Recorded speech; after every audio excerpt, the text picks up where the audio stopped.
Dhananjay sir, Modi ji ने एक तरफ जहां बिहार के जहां पश्चिम बंगाल में ये बताया कि ममता बनर्जी की सरकार ये कुछ कर रही है, कैसे भ्रष्टाचार और सारी चीजें कैसे पूरा पश्चिम बंगाल का उन्होंने विकास रोक रखा है। ममता बनर्जी ने खुलेआम चैलेंज किया है कि आप जो है ऑपरेशन सिंदूर की तरीके से ऑपरेशन बंगाल करना चाहते हैं क्या? पर ऑपरेशन बंगाल करेंगे, है हिम्मत अभी चुनाव करा के दिखा लीजिए। और दूसरी तरफ वहां से फिर जब खाली हाथ लौटते हैं ममता बनर्जी की चुनौती के बाद, तो बिहार भी रिस्पॉन्स नहीं कर रहा है। रोड शो में भाजपा के इतने मैनेजमेंट के बाद ये जो तस्वीरें हैं, जो वीडियो है, वो क्या कहानी कह रही है पश्चिम बंगाल और बिहार दोनों की राजनीति? धन्यवाद सर। देखिए, ऑपरेशन किसका होता है? जो बीमार होता है उसका ऑपरेशन। सिंदूर बीमार तो नहीं है। खैर, ऑपरेशन सिंदूर रखा था उन्होंने ये सोच करके कि जो वहाँ महिलाएं हैं जिनको जिंदा छोड़ दिया आतंकियों ने, ये कह करके मोदी जी को बताना और उनके पतियों को। हालांकि उसमें सारे पति पत्नी ही गए हुए थे, ऐसा नहीं था।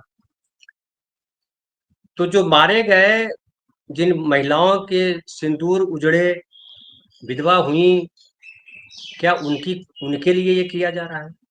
तो फिर वो आता है जो आपने सुप्रिया जी का सुनाया आपने। उन महिलाओं के घर भी क्या जाएंगे सिंदूर लेकर के बीजेपी के कार्यकर्ता? और अगर जाएंगे तो क्या वो सही होगा? फिर ढेर सारी बातें आ रही है कि भाई, आप सिंदूर लेके जाने वाले कौन हो प्रभु? पिता की भूमिका में हो सकते हो, भाई की भूमिका में हो सकते हो, लेकिन पति की भूमिका में कैसे हो सकते हैं मोदी जी?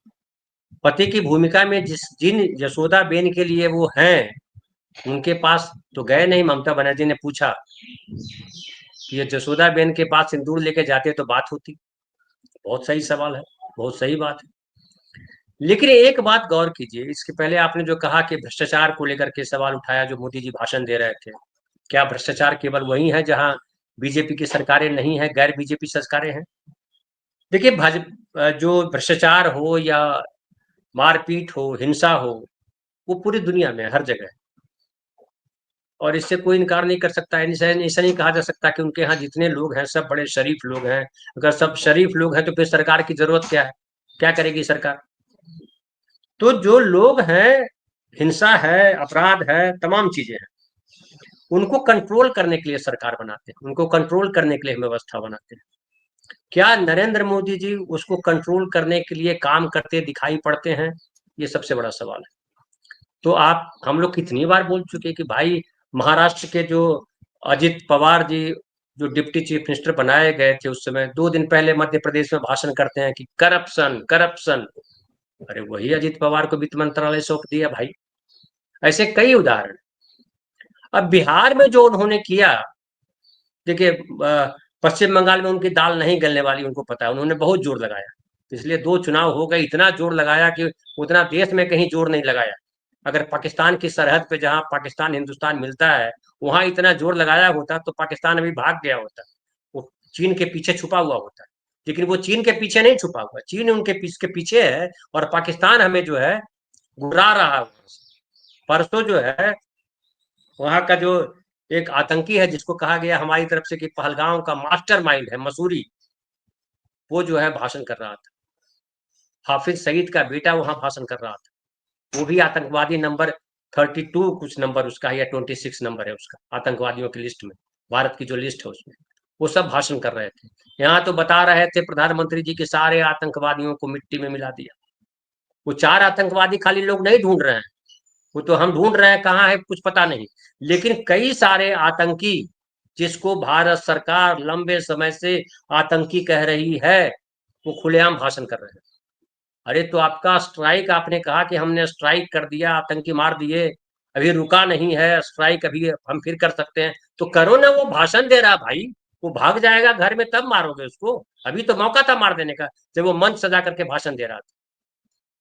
लेकिन नरेंद्र मोदी जी अपनी गलतियों पे एक लाइन बोला कहीं? आप 11 साल से आप सुन रहे हो, एक लाइन खाली उन्होंने बोला था किसान वाले मसले पे कि तपस्या में कमी रह गई।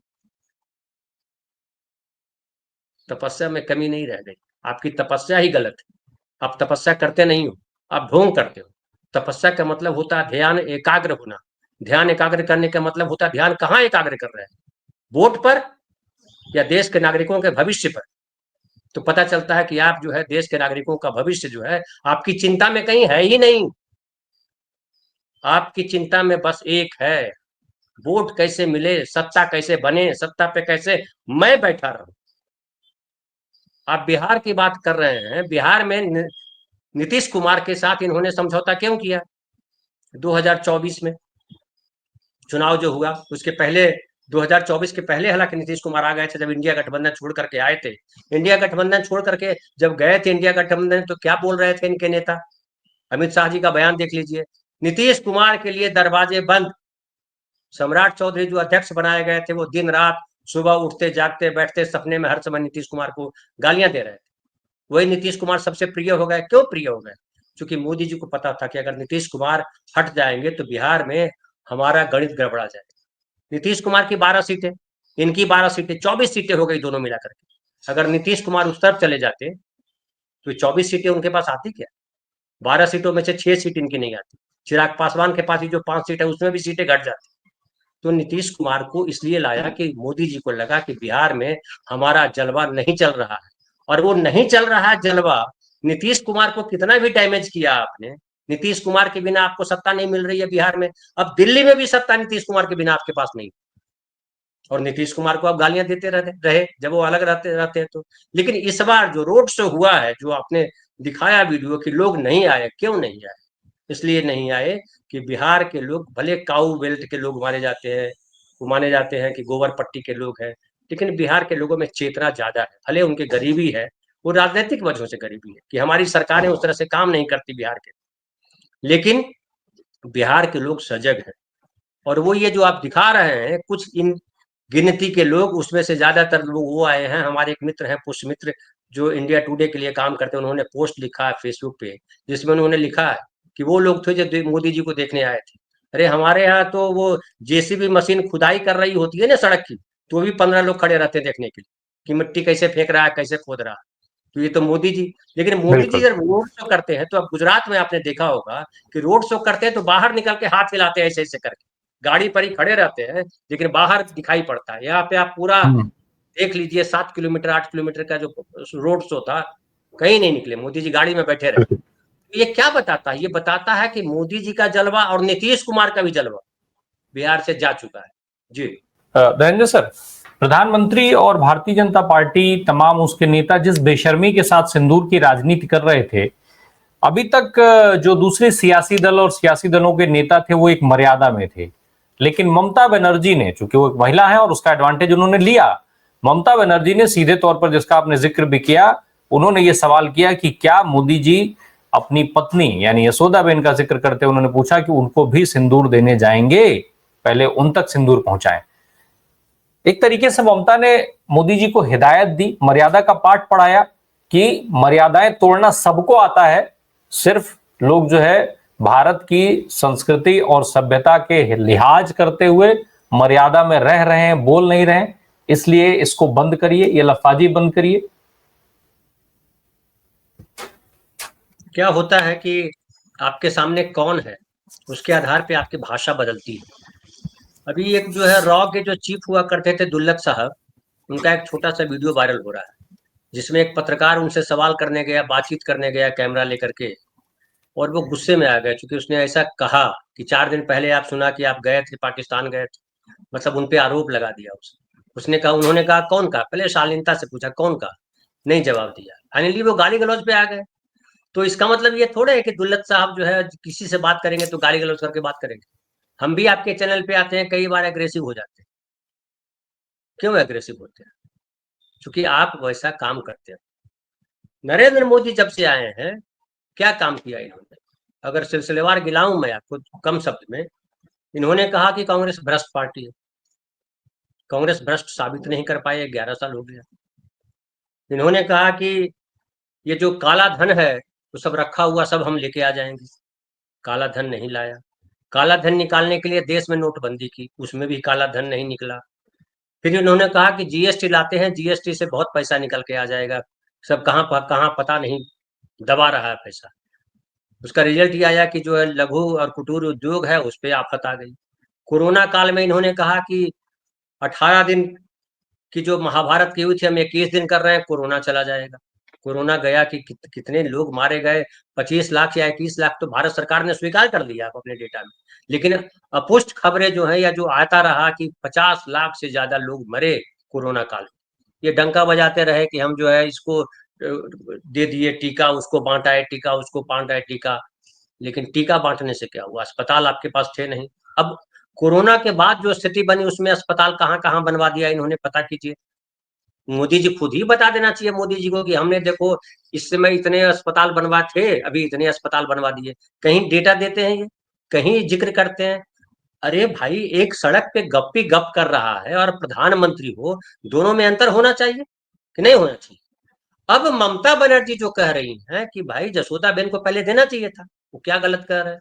भाई आपने शादी की, तलाक लिया होता तो होता कि भैया पत्नी तो है नहीं, वो तलाक ले चुके हैं, तलाक भी आपने नहीं लिया। तो आप स्त्रियों के लिए मातृबंधन, स्त्री बंधन, महिला बंधन, क्या क्या मातृशक्ति क्या क्या बोलते रहते हैं आरएसएस वाले। अरे तो आपने तो उनको मां बनने का अधिकार भी नहीं दिया भाई जसोदाबेन जी को। एक महिला की जिंदगी जो है आपने नष्ट कर दी। आप उनको त्याग देते कि भैया तुम क्षमा करो, हमने शादी तो कर ली थी, मांग में सिंदूर तो भर लिया था, लेकिन उसकी उसका जो सुहाग का जो धर्म है वो मैं निभा नहीं सकता, ये कहते। अभी भी कह देते कि भैया मैं तो सुहाग का धर्म नहीं निभा सका, लेकिन देश के मर्दों से कहता हूं कि सुहाग का धर्म निभाओ, ये लो अपनी पत्नियों को जाकर के सिंदूर दो, ये कहते। वो भी नहीं कहा आपने। तो आप कह क्या रहे हो? आप खाली झूठ बोल रहे हैं। झूठ क्या बोल रहे हो? ऑपरेशन पाकिस्तान को हमने मिट्टी में मिला दिया, उसके आतंकियों को किधर मिला दिया? आप कह रहे हो कि जो है दुनिया ने देखा। क्या दुनिया ने देखा? ट्रंप क्या बोल रहे हैं भाई? ट्रंप तो आज फिर सुना, हमने देखा कि कल भी ट्रंप ने जाके बोल दिया कि हमने युद्ध रुकवा दिया है। तो आप ट्रंप को बोलते क्यों नहीं कि अरे ट्रंप तुम क्यों मेरी इज्जत पे लगे हुए हो यार, क्या किया मैंने? आप बोलने कुछ मुंह से बकार नहीं निकलता है। वहां चीख पुकार सुनाई पड़ती है बंगाल में। जैसे बड़ा सही कहा प्रफुल्ल ने कि संदेश खाली का जिक्र ही खत्म हो गया, आर्जिकल मेडिकल कॉलेज की चर्चा ही बंद हो गई। आर्जिकल मेडिकल कॉलेज का जो छात्रा के साथ जो हुआ था दुखद घटना, कितना हंगामा मचा हम्म। गया इस मीडिया में, कोर्ट ने फलाना ने किया, हुआ क्या? संदेश खाली में क्या हुआ? जिस महिला ने कहा कि हम पे रेप किया गया वो महिला इलेक्शन लड़ रही है। तो ये तमाम चीजें मोदी जी की खुल गई है, लेकिन देश के नागरिकों की आंखें कब खुलती है, ये सबसे बड़ा सवाल है।